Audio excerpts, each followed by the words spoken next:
Story 1: The Mannequin in the Window by Derek Sullivan. It started with a complaint from a neighbor. Mrs. Chen called the police 3 nights in a row, insisting someone was watching her from the house across the street. The officers checked it out each time. The house belonged to an elderly man named Walter Grisham, who lived alone. He assured them everything was fine. But Mrs. Chen kept calling. She said the figure in the window never moved. Not once. Not even to breathe. On the 4th night, officers entered the house with a warrant.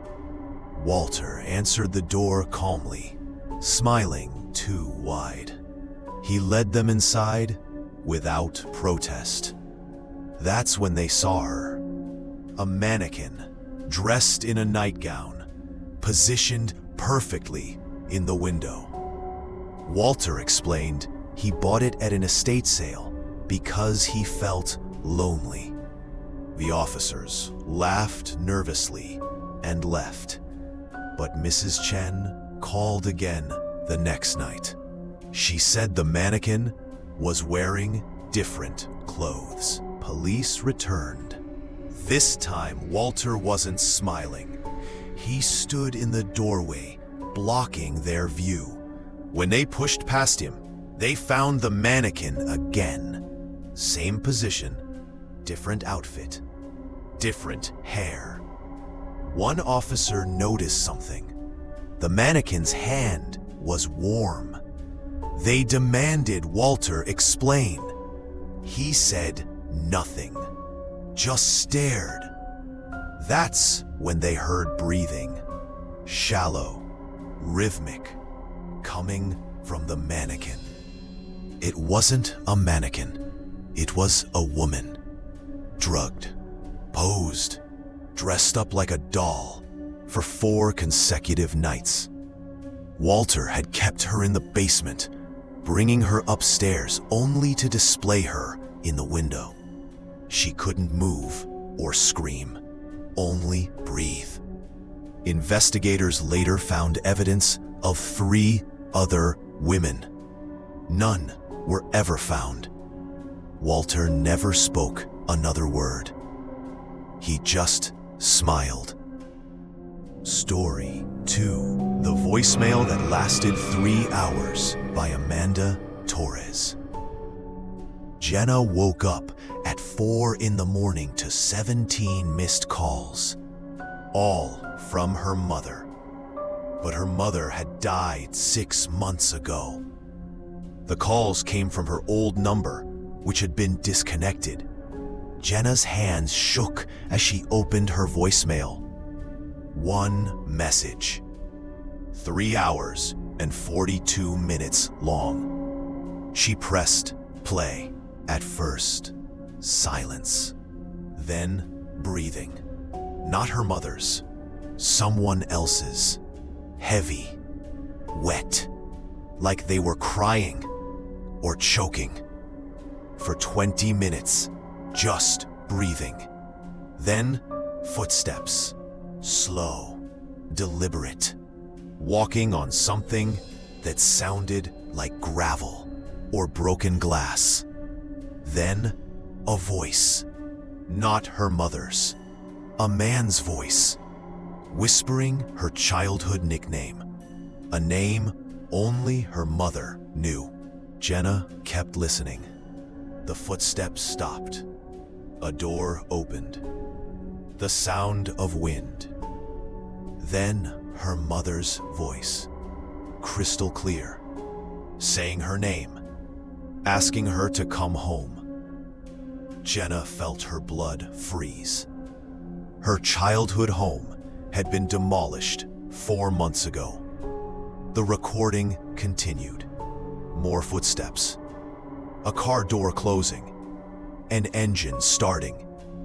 Then silence again. For over an hour. Just dead air. She called the police. They traced the call. It came from inside the demolished house's property, or rather, where it used to be. Security footage from a nearby business showed a man standing in the empty lot at 3 in the morning, holding a phone to his ear, staring directly at the camera. When police arrived, they found fresh footprints in the dirt, leading to Jenna's current address. The voicemail was never explained. The man was never found. Jenna still gets calls from that number. She doesn't answer anymore. Story 3: The Package Delivered to the Wrong Address by Michael Vaughn. Tom found the package on his porch Tuesday morning. No label, no postage, no address. Just a plain brown box, sealed with clear tape. His wife Sarah told him to throw it away. But curiosity won. He opened it in the garage. Inside was a USB drive, wrapped in a handwritten note that said, "I'm sorry you had to see this." Tom plugged it into his laptop. The drive contained one folder. Inside were 47 video files, each labeled with a date spanning 3 years. He clicked the first one. Security camera footage. A living room, his living room, from an angle he'd never seen, showing his family eating dinner 2 years ago. Tom's stomach dropped. He clicked through more videos. His daughter's birthday party, Christmas morning, arguments with his wife, private moments. Someone had been watching them for years, from inside their house. Tom tore the house apart looking for cameras. He found 5, hidden in smoke detectors, electrical outlets, even inside a picture frame.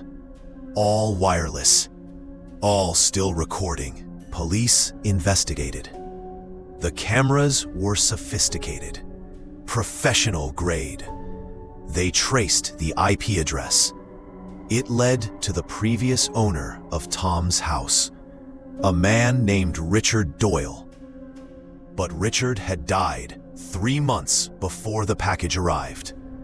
In his apartment, police found terabytes of footage. Not just Tom's family, 17 other families. All former residents of houses Richard had sold. He'd installed cameras before moving out, watched them for years. The note was written the day before he died.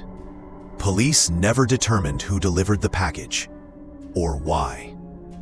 The cameras in Tom's house, they were still transmitting, but not to Richard's address anymore. Story 4: The 911 Call from Inside the Station by Rebecca Lawson. Dispatch received a 911 call at 2:30 a.m. A woman's voice, panicked, whispering. She said someone was trying to kill her. She was hiding. Dispatcher asked for her location. The woman said she was inside the police station. The dispatcher froze. She was alone in the building.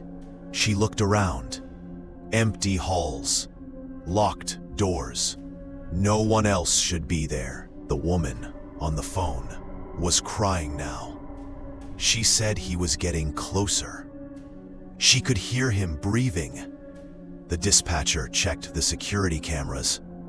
Nothing. Empty rooms, empty halls. She asked the woman to describe where she was hiding. The woman said she was in the bathroom on the 2nd floor. The station only had 1 floor. The dispatcher's hand moved to her radio. Before she could call for backup, she heard something. A knock from down the hall, from the evidence room. 3 slow knocks. The woman on the phone whispered, "That's him. He knows where I am." The dispatcher asked who he was. The woman said, "The officer who arrested me." Officers arrived within minutes. They searched the entire building. No one. They pulled the 911 recording, ran the number. It came from a disconnected landline that used to be in the station's break room, removed 8 years ago. They checked old case files, found a match. A woman named Claire Hutchins had called 911 from that exact phone 8 years ago, reporting a break-in. The responding officer was later convicted of her murder. He killed her in the station, in a bathroom that used to be upstairs, before renovations. The call lasted 7 minutes. Claire Hutchins had been dead for 8 years. Dispatch still gets calls from that number. They don't answer anymore. Which story scared you the most? Was it the mannequin that breathed? The voicemail from beyond? The hidden cameras watching for years? Or the 911 call from the dead? Comment below and let me know. And if you want more terrifying true stories that'll keep you up at night, subscribe and turn on notifications, because reality is always more disturbing than fiction. Thanks for watching, and sleep well, if you can.